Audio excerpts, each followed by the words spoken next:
ponencia de hoy voy a hablar no solamente del artículo con el que fui nominado como el primer lugar, sino la historia que seguimos para lograr alcanzar esa publicación, ¿no?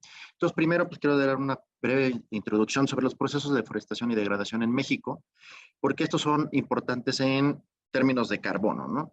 No solamente en cuestiones, bueno, ahorita vamos desarrollando. A nivel global, la deforestación entre 2001 y 2008 se estima que se perdieron 4.2 millones de kilómetros cuadrados. Esta deforestación no solamente promueve la pérdida de bosques, sino también los diversos servicios ecosistémicos que se derivan del uso del bosque. Se promueve el desplazamiento de la biodiversidad, se modifican los ciclos biogeoquímicos y se reduce el potencial de mitigación del cambio climático, ¿no? Ya en diferentes presentaciones se han abordado en estos temas, pero de todos modos quiero dar este pequeño preámbulo para lo que venimos a discutir después. En términos de degradación, se estima que entre el 38 más o menos 9% de las pérdidas de bosque se deben exclusivamente a los procesos de degradación por incendios.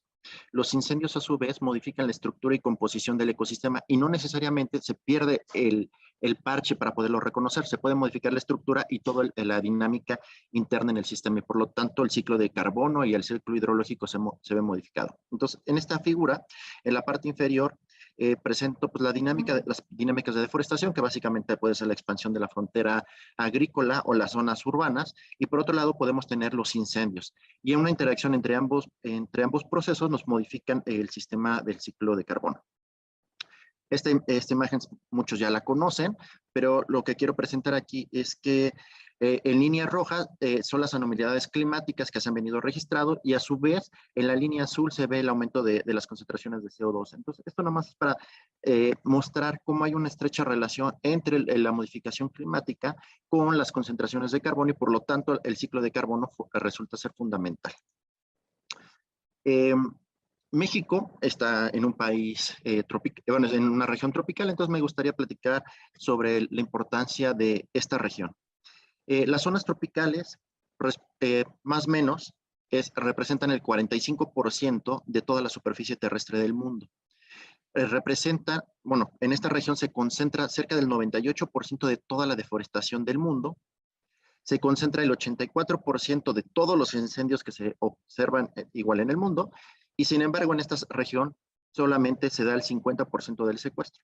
Entonces la región del tropical resulta ser un gran emisor de fuentes de carbono.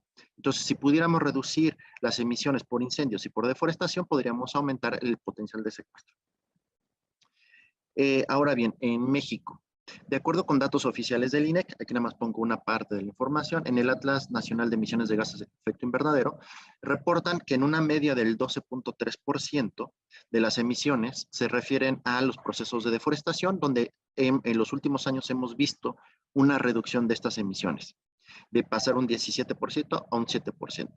Los incendios en este mismo inventario estiman alrededor de más o menos 2% de emisiones derivadas a los incendios. Por otro lado, el potencial de secuestro que tenemos en nuestros ecosistemas pasó de un 44% de secuestrar nuestras emisiones a un 37%, alcanzando como un umbral. Pero este umbral se puede explicar también porque la reducción de la deforestación ha sido significativa y también la de las emisiones. Entonces se logra estabilizar esta interacción.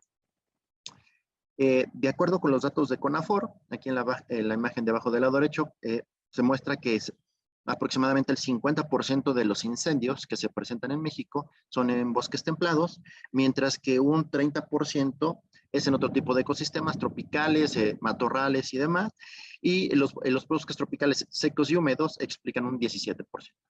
En una serie de tiempo, donde muestro el área afectada por incendios, podemos ver que hay ciertas oscilaciones en el tiempo y que en los últimos 5 años, 7 años, ha habido un repunte de estas emisiones, de estas afectaciones. Sin embargo, nos encontramos por debajo del pico mostrado en el año del 98 y en el 2011.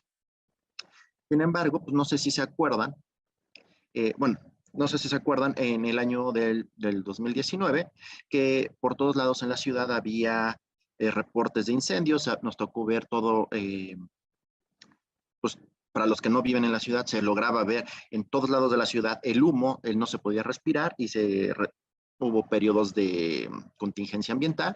Sin embargo, CONAFOR y gobierno oficial, federal salen a decir que pues, los incendios presentes en este año, en el 2019, no eran anormales, que siguen siendo por debajo de los reportados en el 2018 y que esta gráfica lo reafirma, ¿no? Sin embargo, con esta misma visión, en el año 2020 salieron otra vez a haber críticas sobre los incendios que estaban fuera de control y el gobierno volvió a salir con su postura de no estamos nada extraordinario, seguimos por debajo de los registrados el año pasado, pero como podemos ver en esta imagen, pues ya sus datos de CONAFOR ya no empiezan a cuadrar, pero sí la postura política. Salen algunos ambientalistas como Greenpeace, que podrían ser algunos o algunos pueden criticarlos como grilleros. Entonces ellos decían que México enfrenta los peores incendios en los últimos 10 años. Otros reportes empiezan a decir que pese a que hay aumento en los incendios forestales, CONAFOR le recortaron el presupuesto a CONAFOR donde incluía el combate a los incendios. Y pues en reportes internacionales dicen pues, que México es el segundo lugar mundial en alertas de incendios forestales. Entonces, dentro de esta mezcla de información, pues no sabemos por dónde tenemos que abordar el problema. Quien está bien, están sobreestimando los incendios, están subestimando CONAFOR, las metodologías no son compatibles. ¿Qué es lo que está pasando? Independientemente de esto, pues CONAFOR sigue siendo la fuente oficial a nivel nacional y pues se generan estos mapas que son bonitos, útiles para algunos, en el que presentan los riesgos de presentar incendios. Obviamente estos métodos los generan a partir de métodos estadísticos modelados, donde integran diferentes cosas, por eso podemos ver estas líneas que corresponden a las vialidades, entonces cercano a las vialidades hay una mayor, es más propenso a presentar alguna clase de incendios. Y la idea de este tipo de presentar este tipo de mapas es que con la información oficial pues están generando bases de datos para tomar decisiones. Si pueden ver, el mayor riesgo de incendio se puede observar en el eje neovolcánico. Con esta información de los procesos de deforestación y degradación, pues nos dimos, porque es un grupo de colaboradores, para entender qué estaba pasando en México. Por un lado, queremos entender el territorio desde una perspectiva socioecosistémica, o sea, no solamente entender los procesos desde un punto de vista biofísico, sino también en uno social y económico. Queremos analizar los cambios de las dinámicas de carbono, estimar los tiempos de resiliencia posteriores a la perturbación. Queremos modelar y crear escenarios de secuestro de carbono, construir modelos de riesgo ante el clima actual y futuro, para finalmente sentar las bases para una política de desarrollo público. Sin embargo, todo esto podrá sonar muy bonito, pero el camino no ha sido sencillo, porque aquí nada más presento algunas imágenes de la situación en México. ¿Cómo podemos capturar esta heterogeneidad? Por un lado tenemos unos pequeños piquitos de incendios que nada más se ven pues el humo. En otro podemos ver la tumba rosa y quema, que siguen ocupando el uso de fuego, aunque está prohibido. Tenemos dinámicas de pastoreo, donde mucho de esto es utilizan el fuego para inducir el crecimiento del bosque. Tenemos mezclas de vegetación secundaria, extracción selectiva de especies. Entonces, todo esto nos generó un gran mosaico a nivel nacional que nos complica un análisis directo, ¿no? Entonces, la aproximación metodológica que abordamos es primero, a partir de sensores remotos, generamos series de tiempo. Dentro de las series de tiempo, no solamente incluimos satélites, sino también fotografías aéreas, dependiendo del estudio. Se hacen diferentes tipos de procesamientos de la información, se hacen correcciones, se generan índices para poder hacer una caracterización del medio biofísico. Generamos ahora sí las series de tiempo y para cada píxel tenemos este tipo de comportamientos. O sea, tenemos el comportamiento por píxel en diferentes tiempos. Generamos diferentes bases de información locales que son integradas dentro de un ambiente SIG. A partir de análisis geoestadísticos, hicimos una reconstrucción del potencial de almacenamiento de carbono ahorita voy a platicar, en una región de México, y después entendemos a partir de este potencial los procesos de deforestación y degradación, así como algunos otros procesos como los incendios. Entonces, a manera de introducción, antes de llegar al problema de los incendios, quiero hablar de la situación de la deforestación y degradación en México y su vinculación con el ciclo de carbono. A nivel nacional, existen varios estudios que hablan de los procesos de deforestación, hablan de la pérdida de coberturas. CONAFOR tiene sus estimaciones, Semarnat los ha retomado para hacer sus estudios. Hay diferentes estudios o artículos que publican tasas de deforestación para diferentes regiones del país. Sin embargo, nosotros, aquí en una colaboración que realizamos con la doctora Alma Mendoza, que de hecho ayer hizo una presentación también, hicimos el primer estudio para México para entender cuáles eran las tasas de deforestación a nivel nacional. Las separamos por ecosistema, las entendimos por regiones y tradujimos el impacto de la deforestación también en términos de degradación ambiental. Esta información fue el primer estudio a nivel nacional y creemos que puede apoyar en gran medida para los análisis que está haciendo el INEC. Complementariamente a esta información, hicimos simulaciones y modelaciones para entender cuáles serían los almacenes de carbono y las emisiones de carbono en el futuro ante escenarios de cambio climático y cambios socioeconómicos. Entonces aquí en esta imagen lo que quiero mostrar es que de forma histórica lo que se puede ver es que el almacén de carbono que presente en los bosques templados, pues es relativamente estable, ¿no? O sea, sí hay un pequeño incremento en el almacén de carbono, pero podríamos decir que por la incertidumbre es relativamente constante. Sin embargo, lo que vemos con los bosques tropicales es que hay una clara reducción en sus almacenes de carbono y por lo tanto nos representan emisiones. Y del lado derecho presento los resultados que obtuvimos en un escenario tendencial donde y de igual manera, los bosques tropicales muestran una gran pérdida en los almacenes de carbono. Sin embargo, dentro de un escenario optimista, reduciendo la deforestación y aumentando las tasas de regeneración, podemos obtener un recrecimiento de forma importante, logrando que los bosques tropicales de México pudieran ser un sumidero importante de carbono. Esta información no solamente la expresamos en valores totales, que normalmente es lo que se suele hacer, sino tratamos de entender cómo se comportaba estos procesos de deforestación y degradación a nivel nacional. Entonces aquí nada más les presento los puntos rojos, los diferentes escenarios a futuro, donde las zonas rojas son las zonas que se estima que va a haber mayor deforestación, mientras las amarillas hay una estabilidad de las coberturas antropogénicas. Entonces, una vez analizada esta información, hicimos las series de tiempo para transformar las pérdidas de área en términos de carbono. Entonces, aquí presento estas dinámicas dentro de un escenario tendencial. Pese a que haya una reducción de las tasas de deforestación, los procesos de degradación siguen siendo importantes. Entonces, a nivel nacional seguimos teniendo una gran cantidad de emisiones. En este caso, el eje Y lo que nos presenta son los almacenes totales. Entonces, ver una reducción en almacenes totales de carbono, indirectamente estamos refiriéndonos a emisiones. Entonces, esta línea roja nos expresa una mayor cantidad de emisiones en un escenario tendencial, y si incluyéramos un escenario realista dentro de lo que le llamamos un escenario verde, que es dentro de los datos históricos, cuáles han sido las tasas de deforestación más bajas que hemos registrado y cuáles han sido las de regeneración más altas. Entonces consideramos que este podría ser un escenario optimista, pero dentro de un ámbito realista, podemos observar que más o menos para el año 2050 podríamos recuperar los almacenes de carbono que teníamos por ahí del año del 94. El intervalo de confianza es bastante amplio y esto es debido a pues, el potencial de secuestro de carbono, ¿no? Después de entender esta dinámica a nivel nacional, quisimos entender si los procesos observados en el ámbito nacional también se podrían replicar a escalas más finas. Entonces, para esto trabajamos en dos regiones de México.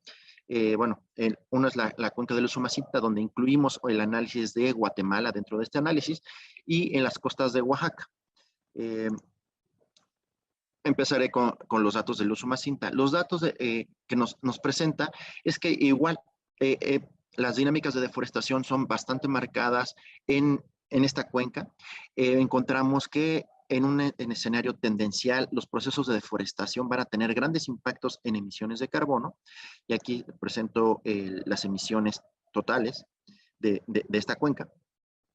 Si implementáramos proyectos de restauración como los proyectos RED, podríamos reducir estas emisiones, y finalmente si implementamos políticas de cero deforestación, definitivamente el secuestro de carbono aumentaría. Entonces, Este diagrama se puede ver en la gráfica de abajo, donde la línea roja son los almacenes de carbono presentes en vegetación en un escenario tendencial. Entonces, por ahí del año 2040 podremos alcanzar una estabilidad debido a que la deforestación se espera que haya una estabilidad y los bosques secundarios terminan convirtiéndose en maduros. Entonces, el potencial de secuestro compensaría las pérdidas de deforestación. Sin embargo, seguiríamos teniendo almacenes de carbono por debajo de los registrados en el año 2012. Por otro lado, si implementáramos una política de red, podríamos alcanzar, sí, un aumento de los almacenes de carbono, superando los observados en el año 2012, pero igual alcanzaríamos un umbral en el año 2050. Sin embargo, simplemente con una política de cero deforestación, los potenciales de secuestro de carbono son significativamente mayores a los observados. Entonces, lo que nos sugiere que no solamente un proyecto red es suficiente para reducir las emisiones en términos de carbono, sino que también se tienen que implementar políticas de cero deforestación para poder ser significativamente sumideros de carbono. Eh, Ahora bien, para lo que hicimos en Oaxaca, tratamos de entender cuáles eran las dinámicas de la deforestación y la degradación. Entonces, para este estudio, lo que hicimos fue entender cuál era el almacén de carbono potencial que tendría la región. A partir de entender eso y eliminar los almacenes de carbono que actualmente están presentes, podemos definir cuánto, carbono se perdió. Esta información la integramos con los procesos de deforestación para poder hacer una distinción entre los procesos de deforestación y los de degradación. En esta región, al igual que en la cuenca del Usumacinta, observamos que el principal conductor de la pérdida de los almacenes de carbono es la agricultura de temporal, particularmente de tumba, rosa y quema, que corresponde a estos colores rojos. Y el resultado de la integración de esta resta entre los potenciales de carbono y lo que está presente es que es esto. Alrededor del 50% de los almacenes de carbono en esta región se perdieron por procesos de deforestación y degradación. Lo que podemos observar en estos límites azules es un área natural protegida que podemos ver que está teniendo un control en la reducción de los almacenes para evitar la deforestación y la degradación. Lo que está en el círculo rojo corresponde a un área de protección del sistema comunal. Entonces también podemos observar que este sistema comunal está logrando proteger sus almacenes de carbono. Sin embargo, hay una gran extensión del territorio que está teniendo pérdidas. Entonces, después no solamente cuantificamos las pérdidas, sino también tratamos de entender quién estaba promoviendo estas pérdidas y si estas pérdidas también podríamos relacionarlas con las dinámicas de deforestación. Entonces observamos que no importaba el nivel de escala en el que estuviéramos trabajando, los factores socioeconómicos explicaban en gran medida las pérdidas de estos ecosistemas. En segunda instancia vendrían las biofísicas. Encontramos que la deforestación y la degradación de los ecosistemas principalmente se encontraba cercano a las zonas agropecuarias, asentamientos humanos, carreteras y caminos, en suelos con acceso a agua y suelos fértiles, principalmente para el establecimiento de la agricultura, y en zonas alejadas de áreas urbanizadas. Este tipo de elementos lo pudimos, como les decía, lo vimos en estos diferentes niveles de escala. Sin embargo, ya después de entender esto y con la información que veníamos explicando, decíamos, bueno, sí, esto es lo que está pasando a nivel nacional en los procesos de deforestación, pero cuando analizamos los procesos de degradación, resulta que también son importantes las emisiones de carbono. ¿Qué está pasando con ese 2% que nos reporta el INEC? Entonces, ahí fue donde nació nuestra curiosidad para indagar el impacto sobre los incendios en México. Entonces, y bueno, aquí este es el artículo con el que fuimos seleccionados como primer lugar en esta categoría. Entonces, lo que hicimos para partir de esto, para como base, fue analizar las bases de datos de CONAFOR. Analizamos todas las series de tiempo de CONAFOR, tenemos los puntos de incendios registrados por CONAFOR con coordenadas, superficies afectadas, el ecosistema afectado y el grado de afectación. A partir de una traducción de esos datos con los datos del Inventario Nacional Forestal, tradujimos los grados de afectación en pérdidas de biomasa, e hicimos series de tiempo de toda esta información en el periodo del 2010 al 2018 e hicimos el mismo análisis, pero ahora utilizando sensores remotos. ocupamos la información satelital de MODIS, de GOES, a partir de la traducción de la reflectancia para traducir esos datos de sensores remotos a lo que le llamamos la radiatividad o la energía radiactiva que se emiten por los incendios. Hay diferentes estudios que han demostrado que la energía radiactiva tiene una relación directa de casi o de 0.98, una R cuadrada de 0.98, entre la energía radiactiva y las emisiones de carbono. Entonces, hay una muy buena correlación entre ambos elementos. Entonces, a partir de entender la liberación de la energía radiactiva, se tradujo a emisiones de carbono e hicimos estas mismas series de tiempo.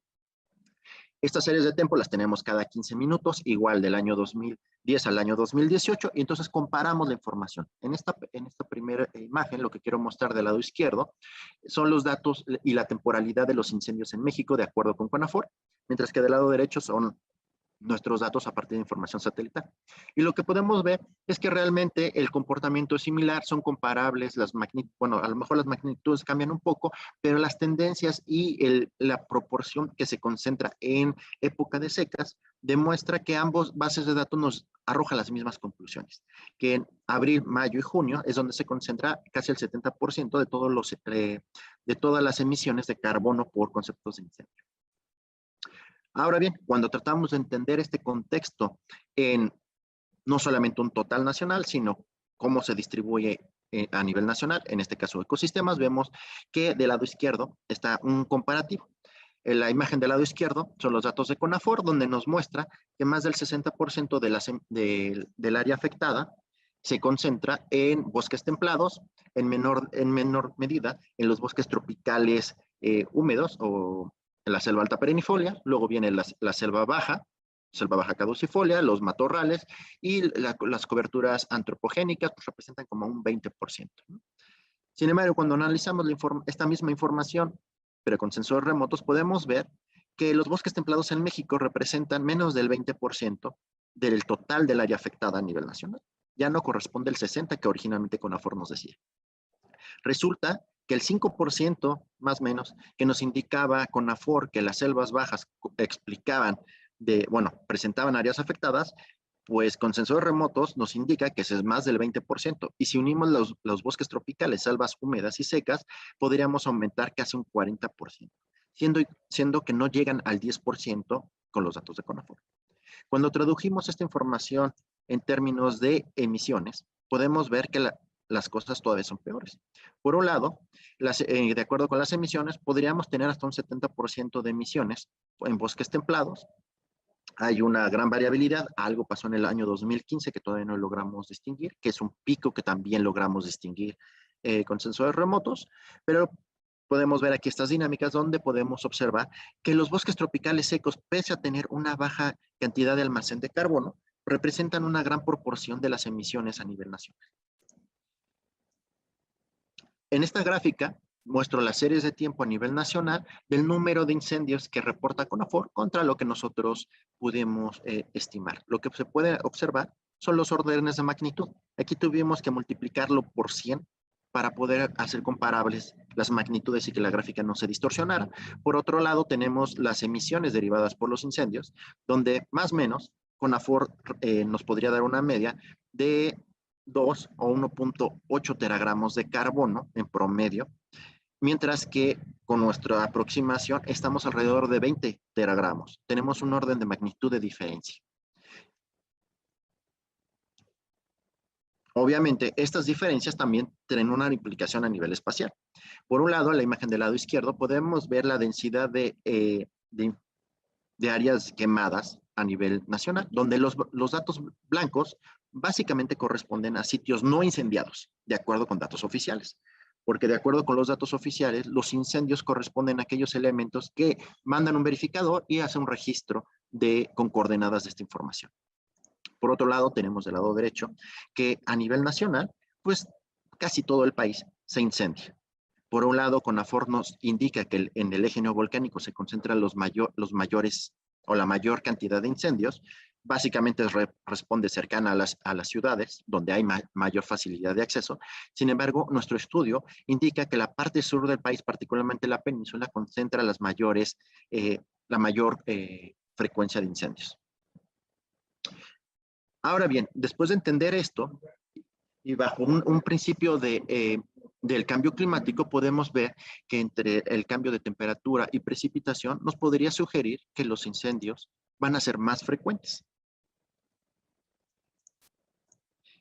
Entonces, dentro de este mismo análisis, evaluamos cómo se relacionaban los incendios. Ya en este caso ya no utilizamos las bases de datos de CONAFOR, simplemente analizamos nuestros datos, evaluamos los efectos climáticos como el niño, la niña, y también el cambio en la precipitación y en las temperaturas medias. Y lo que podemos observar es que conforme aumenta la temperatura, hay un aumento en el número de incendios, y en forma contraria, conforme reduce la precipitación, también aumenta el número de incendios. En cuanto al efecto del niño y la niña, pudimos observar que también hay una relación, pero esta es una relación desfasada, donde no solamente el niño presente en un año va a afectar el número de incendios presentes en ese año, sino que el niño tiene la capacidad de impactar en el año subsecuente, siendo que dos años de niño consecutivos son los que mostraron una mayor cantidad de emisiones, y eso es lo que presenta en esta gráfica. Más número de incendios cuando hay más eventos de niño dentro del mismo año o en años consecutivos. Entonces, con esta situación, quisimos también entender qué estaba pasando eh, a nivel pantropical, ¿no? O sea, estos patrones que estábamos observando en México se están reproduciendo en otras escalas globales. Entonces, aquí nada más presento cómo los conductores de los incendios pueden estar, modifican, ¿no?, los patrones. Por un lado, en este círculo verde representamos las áreas quemadas, y podemos observar que las áreas quemadas o incendios de poca extensión básicamente están dominados por una gran variedad de variables. Por un lado, tenemos variables sociales, económicas, proporción de áreas agrícolas y pecuarias, pero también tenemos variables climáticas, índices de aridez e información como como le llaman el material combustible. Conforme vamos teniendo incendios en áreas más grandes o incendios más de magnitudes más importantes, podemos encontrar que la vinculación de estos procesos está más relacionado con los índices de aridez y con variables climáticas. Las variables sociales y económicas dejan de tener cierta importancia para dirigir estas dinámicas y empiezan a ser las variables eh, biofísicas. Y aquí, bueno, aquí nada más es una imagen de cómo se pierden por incendios la biomasa forestal, y podemos ver que alrededor de un 2-3% del almacén de carbono presente en las regiones puede ser perdido año por año a través de los incendios. Entonces, a manera de resumen y en pocas palabras, todo esto que les he estado presentando, quiero indicar que la degradación de los ecosistemas es el factor que provoca las mayores emisiones a la atmósfera. La participación de incendios a nivel nacional están significativamente subestimados en al menos un orden de magnitud. Las emisiones por incendios en México son 5 veces mayores a los procesos derivados de deforestación. Esto nos indica que ya, o sea, si se recuerda la primera gráfica que les mostré del INEC, decía, la deforestación es uno de los principales elementos que provocan emisiones, pero nuestro estudio muestra que los incendios son hasta 5 veces más importantes que los procesos de deforestación. Entonces, las políticas nacionales de qué es lo que se tiene que medir y cómo se tiene que medir, tienen que cambiar. La deforestación de los bosques tropicales secos pueden contribuir hasta con un 80% de todas las emisiones a nivel nacional. Y situación similar, si le sumamos los procesos de emisiones por incendios, también tenemos una magnitud muy importante. Lo que también mostramos es que los conductores de la deforestación en México a diferentes escalas y los incendios, bueno, y los conductores de los incendios a nivel pantropical también son similares. Sin embargo, el efecto depende de la magnitud del incendio y de las características del incendio para poder dar un balance entre las variables, ya sea biofísicas o socioeconómicas. Encontramos que tanto el efecto del niño y la niña influyen en los incendios, no solamente en México, sino también en escalas globales. Sin embargo, esto es un estudio que todavía está en proceso. Todavía no podemos entender porque el efecto del niño y la niña son diferenciales entre el norte y el sur y hay efectos desfasados entre los hemisferios. Entonces, este es un estudio que se sigue desarrollando y entendemos que ante escenarios de cambio climático las emisiones serán mayores. Eh, Finalmente, México ocupa la posición entre la 12 y la 14 en emisiones de carbono, dependiendo del año de la revisión. Con los ajustes que tenemos de la deforestación y de los incendios, podemos sumar hasta un 7% más de las emisiones, lo que nos colocaría a México como en la posición entre las 5 y las 7 de los países con mayores emisiones a nivel nacional. Y esto sin considerar las emisiones de suelo, las emisiones que provoca el suelo, ni de metano, que tampoco los hemos metido en este estudio y que posiblemente también están subestimadas. Por lo tanto, para poder contrarrestar esto, requerimos desarrollar políticas que busquen prevenir y mitigar las afectaciones derivadas de la deforestación y o degradación de los ecosistemas nativos. Y finalmente, pues quiero agradecer a un grupo de muchas personas. Este trabajo pues, se ha desarrollado con diferentes colaboradores de diferentes centros y pues también agradecer al CONACYT y a DEGAPA por las becas postdoctorales, porque este trabajo se desarrolló durante las becas postdoctorales de 3 años, ¿no? Entonces, por mi parte creo que es todo, entonces quisiera pues regresar el micrófono para cualquier duda. Muchas gracias, Omar. Digo, Rogelio, me cae pues súper interesante tu trabajo. Creo que, como dices, tiene implicaciones que van mucho más allá de lo primerito que uno puede ver en el artículo, ¿no? Y pues tenemos 2 preguntas. El doctor Carlos Gay, hola Carlos, nos dice que cómo compara esto o en qué contexto quedan, por ejemplo, los trabajos de Omar Macera, Benjamín Ordóñez y Ben de Jong. Hablamos de almacenes de carbono. Nosotros, en el análisis que hicimos, sus estimaciones a nivel nacional son muy similares a las nuestras, ¿no? O sea, inclusive de Jong hizo unas proyecciones de almacenes de carbono, si no era para el año 2020 más o menos, porque esto lo hizo por ahí del 96, si no mal recuerdo.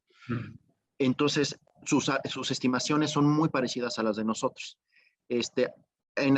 Con un trabajo sí tenemos una diferencia, que es un modelado que hizo Murray a partir de datos de simulación. Él simulaba que México se volvería un secuestrador de carbono ante escenarios de cambio climático.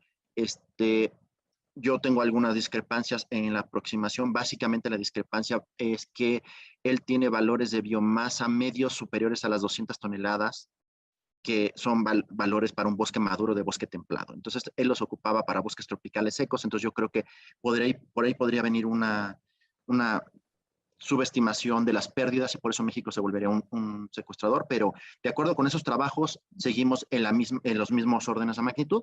La diferencia es que en nuestros trabajos hicimos horizontes temporales más amplios, incluimos proyecciones sociales y económicas y jugamos con escenarios para ver estos umbrales, ¿no? Pero en cuestión del tendencial no tenemos diferencias en el corto plazo. Y tenemos otra pregunta que es, ¿cuáles son las diferencias entre los métodos que emplea CONAFOR y lo que ustedes emplearon? ¿Por qué son tan diferentes los resultados? Ok, CONAFOR no hace estimaciones de emisiones. CONAFOR lo único que te reporta es una coordenada, te dice, en este punto fueron 5 visitadores de estas dependencias, se afectaron 500 hectáreas de bosque tropical seco de una magnitud media o se modificó el estrato arbustivo y viene un porcentaje de afectación.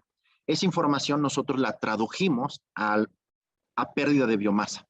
Entonces, no es que CONAFOR haga estimaciones propiamente, sino es lo que se hace ya en el atlas del inventario y que sigan una aproximación similar, ¿no? O sea, ahí sí, creo, si no mal recuerdo, lo que hacen es agrupar toda la información de áreas afectadas a nivel México y no a nivel puntual. Y yo lo que hice fue analizar a nivel de pequeñas regiones ocupando el inventario nacional forestal, se reconstruyó la biomasa que se presentaría ahí, la edad aproximada de los ecosistemas y cuánto se perdía.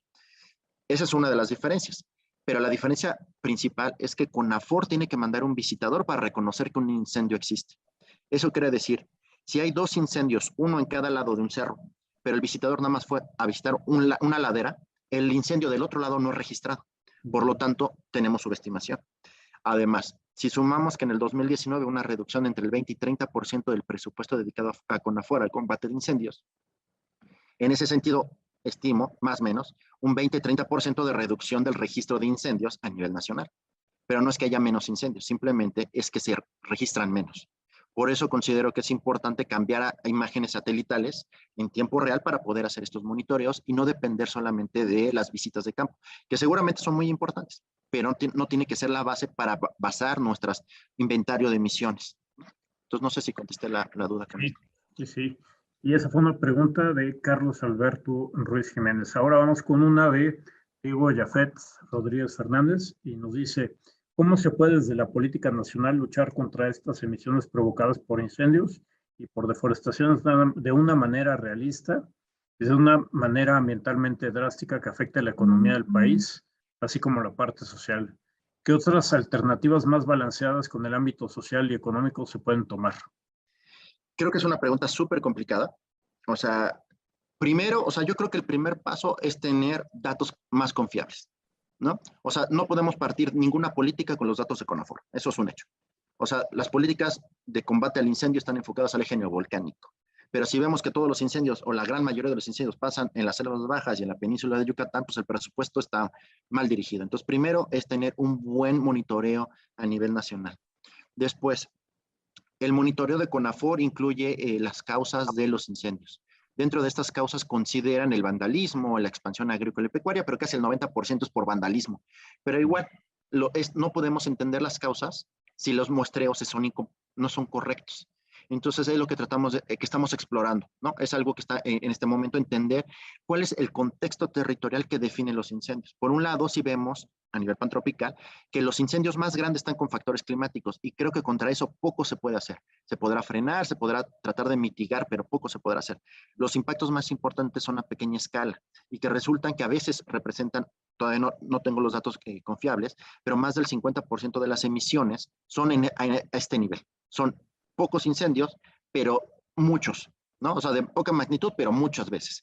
Entonces, entender estos procesos y dar mejores técnicas de producción agropecuaria podrían mejorar. Básicamente es reducir la tumba rosa y quema, ¿no? Aunque haya gente que anda con la bandera de viva la tumba rosa y quema porque son prácticas tradicionales, yo estoy en contra de ello y que me lo demuestren numéricamente que podemos alimentar a la población con tumba rosa y quema. Y la otra es la producción ganadera a partir de los pastizales por quemas inducidas, ¿no? Entonces creo que con estos dos elementos podríamos reducir de una manera significativa las emisiones. No puedo decir cuánto, pero creo que serían bastante importantes, ¿no? O sea, esto sigue siendo un trabajo en desarrollo. Muchas gracias. Y tenemos aquí una pregunta de Carlos J. Chacón Fernández. Primero te felicita y dice, ¿cómo hacer entrar en razón a los entes oficiales para que no maquillen sus cifras y lograr que, viendo la realidad de la sociedad civil, entren en razón? Es la 64,000. Bueno, yo creo que propiamente lo de CONAFOR no es que esté maquillada la cifra, o sea, yo creo que lo más maquillado es que salen a decir, estamos mejor que el año pasado o estamos mejor que el sexenio pasado, ¿no? O sea, estas justificaciones de niño chiquito creo que tenemos que dejarlas y tenemos que adoptar nuevas técnicas que tenemos que reconocer, son técnicas que son el Instituto de Geografía, ahí tiene un laboratorio que puede hacer este tipo de análisis, está CONABIO con cierta información, o sea, están las instituciones que pueden hacerlo. El punto es que quieran ser escuchados, ¿no? Entonces, ¿cómo hacerlos entrar en razón? Pues yo creo que este tipo de publicaciones hay que alzar la voz y decir, oye, tienes un error y no es un error por poquito, ¿no? O sea, un error del 10% a lo mejor se pasa, pero una subestimación de un orden de magnitud yo creo que es significativa, ¿no? Entonces, yo creo que va por ahí. Mira, tenemos otra pregunta de Jorge Escandón, que es ¿cómo afecta este estudio alimentario nacional de emisiones? Esa es la primera parte. Y luego nos dice los estratos de sotobosque herbáceo, ¿cómo se evalúan en relación a la categoría de incendio, extensión territorial y duración del incendio? Mira, ve, con los datos de CONAFOR se tradujeron porque tenemos la biomasa del estrato herbáceo, ¿no? O sea, sí es un valor que tenemos, entonces lo pudimos traducir. A partir de los sensores remotos, el uso de esta aproximación de la energía radiativa han demostrado que incendios de bueno, son incendios intensos, pero de 1 metro cuadrado ya pueden ser detectados con las plataformas de GOES. Entonces, estos incendios de estrato herbáceo pueden ser registrados desde el satélite, porque no están buscando propiamente el incendio, sino la energía liberada por el incendio. Entonces, no importa si es el estrato herbáceo o la corona, al final el sensor hace lo mismo. Y perdí la primera pregunta. ¿Y cómo afecta este estudio al Inventario Nacional de Emisiones? Pues yo creo que brutalmente, ¿no? O sea, de acuerdo a nuestro estimado, las emisiones por incendio es 5 veces superior a las de deforestación. Entonces, de acuerdo a los datos del INEC, déjeme regresar a la gráfica. De acuerdo con los datos, pues es de las emisiones totales, el 12% es más o menos a la deforestación. O sea, estamos hablando, o sea, que podríamos estar hablando de hasta un 60% solamente incendios. O sea, que es brutal, ¿no? Entonces, aquí, o sea, faltan más estudios, pero sí es aquí se conjuntaron dos proyectos, ¿no? Por un lado, el trabajo de Alma Mendoza, que presentó parte de esta información ayer, donde se analizó los procesos de deforestación y degradación a nivel nacional, y a partir de los datos de incendios se relacionaron con las emisiones por esos procesos, ¿no? Entonces, a lo mejor tendríamos que hacer un trabajo más refinado, pero definitivamente las magnitudes por incendios ya superan los de deforestación. Entonces, las políticas a nivel nacional de reducir la deforestación como una forma de mitigar el cambio climático ya tendrían que cambiar. No es tan mal, porque sí ha reducido la deforestación. No es suficiente, pero la degradación es más importante, ¿no? Lo que encontramos en el estudio de Huatulco, en Huatulco el 50% de los almacenes de carbono se perdieron por procesos de degradación. Por proceso de degradación y no son de deforestación, o sea, degradación estoy hablando es quitar ramitas para leña, ¿no? Entonces, ese robo hormiga del ecosistema está provocando grandes emisiones y no están siendo cuantificados, ¿no? Y entonces, dentro de esta dinámica, o sea, es una dinámica compleja, se está tratando de entender. Pues importantísimo trabajo. Muchísimas gracias por esta plática, Rogelio, y muchísimas felicidades por el premio. Muchas gracias.